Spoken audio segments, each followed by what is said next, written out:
ఈ 5 నెలలే కదా మనం ఇచ్చింది చేయి గుర్తుకని కొంతమంది అనుకుంటారు. కానీ చరిత్ర తెలుసుకోవాలి ఇక్కడ ఉండేటోళ్ళందరూ. 5 నెలలే కావచ్చు, మరి దీనికంటే ముందు ఈ 10 సంవత్సరాల కంటే ముందు మన తెలంగాణ కోసం కొట్లాడిందా ఈ కాంగ్రెస్ ప్రభుత్వం అన్నాడు. ఎవరు కొట్లాడింది?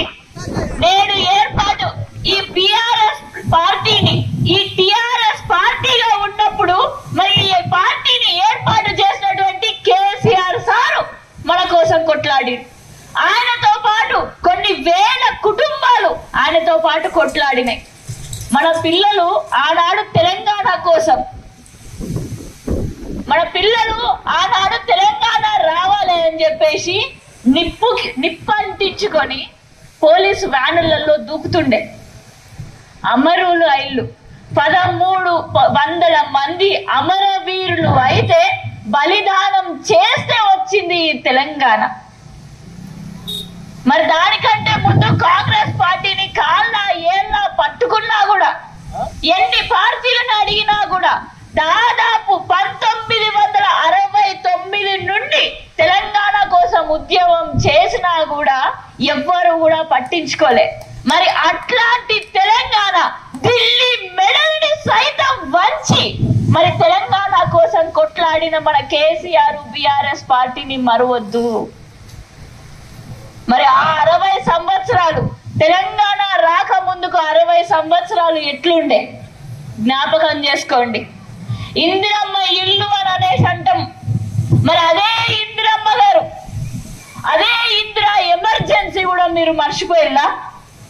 ఇక్కడ ఉండే పెద్దలను అడిగి తెలుసుకోండి. అదే కాంగ్రెస్ పాలనలో మన ఎమర్జెన్సీని విధించి 7 కాడికి మన ఇళ్లలోనే ఉండేటట్టు, మనకి మనమే భయపడేటట్టు చేసింది ఈ కాంగ్రెస్ ప్రభుత్వం.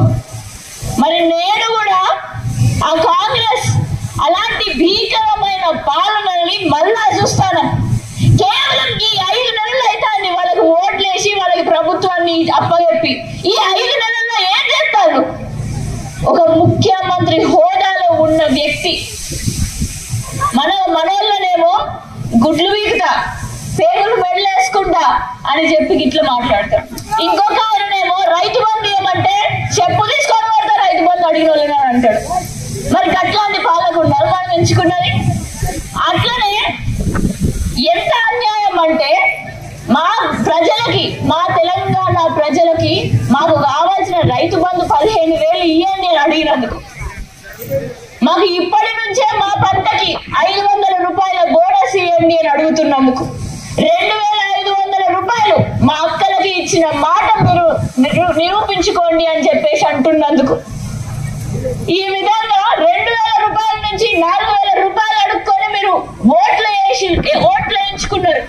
మరి అట్లాంటి పెన్షన్ పైసలు 4,000కు పెంచండి అని అడుగుతున్నందుకు మన బిఆర్ఎస్ నాయకులని, దాంట్లో మన మాజీ ముఖ్యమంత్రి గారిని కేసీఆర్ గారిని కూడా మాట్లాడొద్దు అని చెప్పి 40